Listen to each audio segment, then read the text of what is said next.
Bro. Ano ko na, nainitan na kasi ako eh. Kaya tinanggal ko yung ano. Alright. Siyempre. Alright.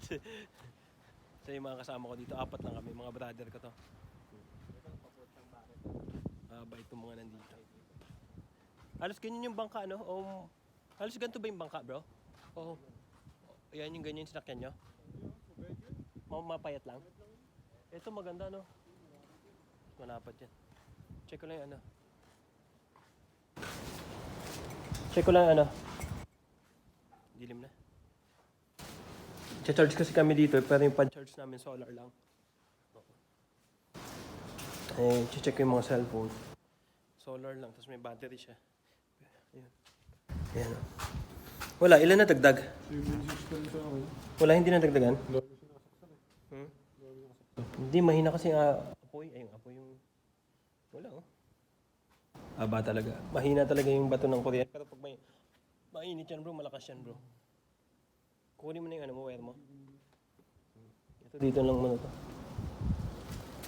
Kanino to? Isa? Kay EJ to? EJ ba yan? EJ? Ayun, 32. Hindi naman niya gagamitin yan. Parang makabatad siya. Hindi ko naman yun. Ito. Alright. Masaya dito, masarap, no? Bro, experience dito, bro, no? Malamig yung ano. Enjoy, no? Solid. Bali na nilutuan namin na kahoy lang. Tapos yung titirahan namin na ano, kubo-kubo. Parang sinauna, parang 90s. Ay, parang 1600s. Mga ganun. Enjoy naman dito. Wala nga niligo. Private kasi to. Kami lang nakatasang pumunta dito. Para mga alaga.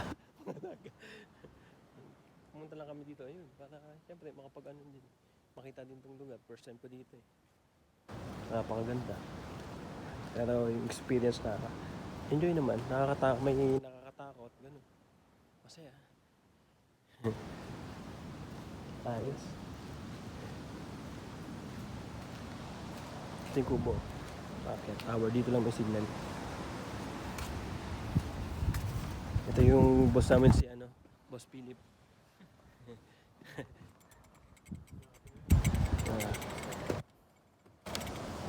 Dito kami sa taas. May tower. Ay, dito lang yung may signal. Bro, okay na?